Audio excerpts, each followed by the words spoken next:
నంది వంట చెరుకుతో నిండిన బండికి అశ్వాన్ని కట్టి నొగల మీద కూర్చున్నాడు. గుర్రం మహా ఉత్సాహంతో ఇంటి దారి పట్టింది. భజరంగి ఇంట తాను అతిథిగా చేరి వారం పైగా అయింది. వంట చెరుకు వ్యాపారంలో కృషి చేస్తూ తను ఆ కుటుంబ రుణం తీర్చుకుంటున్నాడు. అక్కా చెల్లెళ్ళు లక్ష్మీ సరస్వతి తమ తండ్రిలాగే తనను అభిమానంగా చూసుకుంటున్నారు. ఆ ముగ్గురు తనకు దగ్గరయ్యే కొద్దీ దమనకుడు రెట్టింపు దూరం అవుతున్నాడు. వాళ్ళ ఆప్యాయత తన పట్ల ఒకంత పెరిగే కొద్దీ దమనకుడి అసూయ 100 రెట్లు పెరుగుతోంది. తనంటే అతను వ్యక్తం చేస్తున్న అయిష్టాన్ని అతని ఇల్లాలు లక్ష్మి ఏమాత్రం పట్టించుకోవడం లేదు. మొండిగా ఉండాలని అనుకున్నా కూడా దమనకుడి ప్రవర్తన తనకు పొగపెట్టినట్టు అవుతోంది. సాధ్యమైనంత త్వరలో తను భజరంగి ప్రాపకం నుంచి తప్పుకోవాలి. దూరంలో ఊరు కనిపిస్తోంది. వంట చెరకు మోపుల్ని ఆవరణంలో దింపేసి పట్టణం లోపలికి వెళ్ళాలి. అశ్వశకటంలో ఉదయం బజరంగిని, లక్ష్మిని ఆమె పిన్ని గారింట్లో దిగబెట్టి వచ్చాడు. తనను కూడా అక్కడే ఉండమని, అడవికి వెళ్ళవద్దని బలవంతం చేశాడు బజరంగి. ఆయనకు సర్ది చెప్పి తను వంట చెరకు సేకరించడానికి వెళ్ళాడు. కాసేపట్లో బండిని ఆవరణలో ఆపి కిందకి దిగి గుర్రాన్ని తప్పించాడు నంది. బండిలోని కట్టెల మోపుల్ని బంధించిన తాడును విప్పబోతూ ఒక్కసారిగా ఉలిక్కి పడ్డాడు. ఎవరో కీచుగా అరిచారు. భయంతో అరిచిన అరుపు అది. నంది చెవులు రిక్కించాడు. అమ్మో అంటూ బిగ్గరగా అరిచింది స్త్రీ కంఠం. భయాన్ని వ్యక్తం చేస్తున్న స్త్రీ కేకలు ఇంటివైపు నుండి వినవస్తున్నాయి. ఎవరు? ఎందుకు గావు కేకలు పెడుతున్నారు? ఏం జరిగింది? సరస్వతి ఒక్కతే ఉన్నట్టు గుర్తొచ్చింది నందికి. నంది తాడును వదిలేసి ఇంటివైపు పరిగెట్టాడు. ప్రధాన గృహానికి కుడివైపున ఉన్న చిన్న ఉపగృహంలోంచి కేకలు, మూలుగులు వినిపిస్తున్నాయి. నంది ఉపగృహం తలుపు ముందు ఆగాడు. ఎవరు లోపల? నంది బిగ్గరగా అరిచాడు. స్త్రీ మూలుగు మధ్యలో ఆగిపోయింది. ఏదో అవాంఛనీయమైనది జరగకపోతే ఎవ్వరూ భయంతో కేకలు పెట్టరు. నంది తలుపు తోశాడు. తలుపు కదలలేదు. లోపల గొళ్ళెం పెట్టినట్టుంది. నంది వెనక్కి జరిగాడు. అతని కుడికాలు తలుపుని ఇనుపగుత్తిలా తాకింది. తలుపు చెక్క విరిగి కన్నం ఏర్పడింది. నంది ముందుకు గెంతి కన్నం గుండా చేతిని పోనిచ్చి గొళ్ళెన్ని తగిలించాడు. తలుపును బలంగా తోశాడు. ఒక్క గంగలో గడప దాటి లోపలికి వెళ్ళాడు. పొడవుగా ఉన్న గదిలో నిశ్శబ్దం తాండవిస్తోంది. మసక చీకటిలో ఉన్న గదిని కలయజూశాడు నంది. పడమర వైపున ఎత్తుగా నిలుచున్న 2 గాదెలు అతని చూపులకి అడ్డం వచ్చాయి. గాదెల వైపు అడుగులు వేస్తూ నంది తటాలున ఆగాడు. అతని చూపులు నేల మీదకి వాలాయి. నీలాకాశ వర్ణం చీర పొడవునా తాడులాగా అతని పాదాల వద్ద నుండి గాదెల దాకా పడి ఉంది. నంది వేగంగా గాదెల వైపు వెళ్ళాడు. గాదెలకి గోడకి మధ్య ప్రత్యక్షమైన దృశ్యం అతన్ని నివ్వెరపాటుకు గురి చేస్తూ తాను విన్న అరుపులకు కారణం ఏమిటో చెప్తోంది.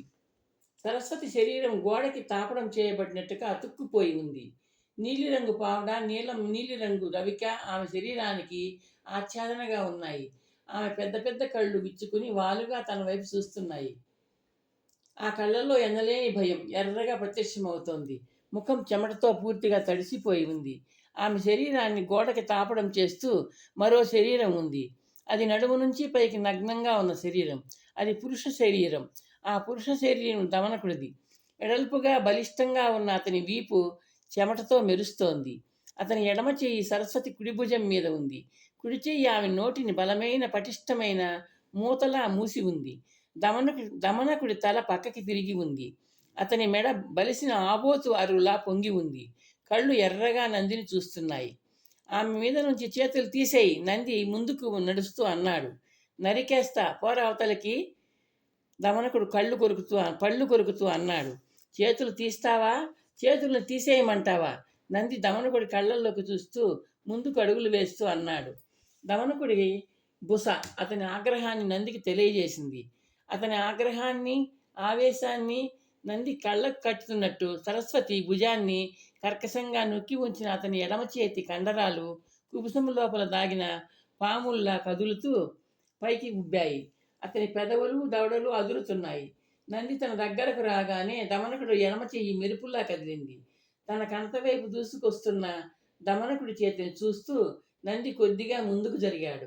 బాగా బలిసిన గోధుమ రంగు త్రాచుపాము పడగలాగా తన వైపు వస్తున్న దమనకుడి చేతిని తన కుడి చేత్తో పట్టుకున్నాడు నంది.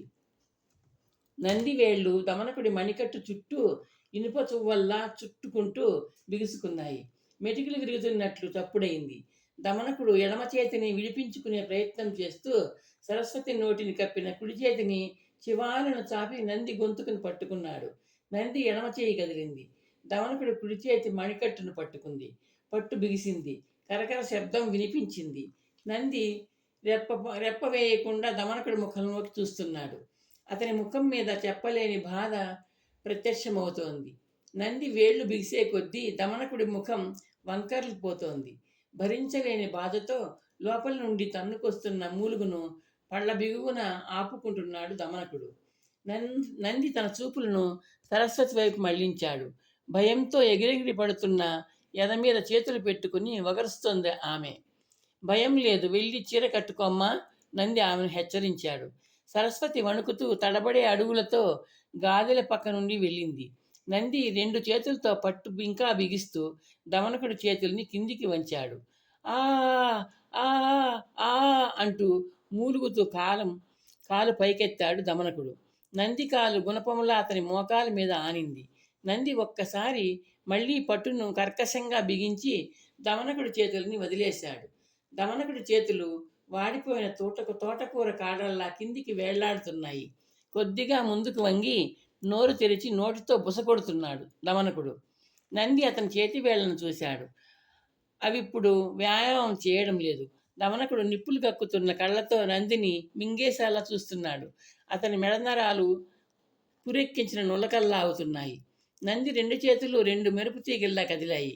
రెప్పపాటులో దమనకుడి మెడను పట్టుకున్నాయి. నందిలో నిక్షిప్తమై ఉన్న శక్తి ఒక్కసారిగా అతని చేతుల్లోకి ప్రవేశించింది. ఒక్కసారిగా దమనకుడి శరీరాన్ని గాజుల చాటు నుండి అవతలి వైపు తడిగుడ్డను విసిరినట్టు విసిరాడు నంది. దమనకుడి శరీరం ఎగురుతూ వెళ్ళి గోడను తాకి నేల మీద కుప్పలా పడింది. తన దగ్గరగా వస్తున్న నంది వైపు గుడ్లు పెళ్లగించుకుని చూస్తున్నాడు అతను. అతని ముఖంలో చూపుల్లో ఇప్పుడు ఆగ్రహం లేదు. ఆగ్రహ స్థానంలో అంతులేని ఆశ్చర్యం కనిపిస్తోంది. తను చేసిన వ్యాయామం అంతా ఏమైపోయింది? తన బలం ఎక్కడికి పోయింది? తన కండరాలు ఏం చేశాయి? తనకు అంతులేని అహంకారాన్ని, కళ్ళను కప్పినంత గర్వాన్ని అందించిన తన భుజబలం ఏమైంది? ప్రశ్నలు దమనకుడి హృదయాన్ని కందిరీగల్లా కాట్లు వేస్తున్నాయి. గోడకు నిస్సహాయంగా జార్లబడి చేతులను అలా వదిలేసి కాళ్ళు కొద్దిగా ముందుకు చాపుకున్న దమనకుడిని, పొంగి దారలు కడుతున్న చెమటతో స్నానం చేస్తున్న దమనకుడిని నంది చిరునవ్వుతో చూశాడు. అతని కాలు కదిలింది.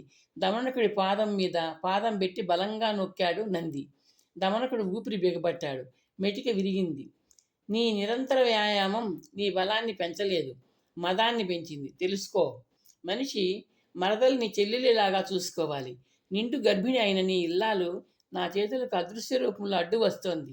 తనే నీ కీళ్లు ఊడిపోకుండా కాపాడుతోంది. లే, తోక ముడుచుకుని బయటికెళ్ళు, నంది గద్దించాడు.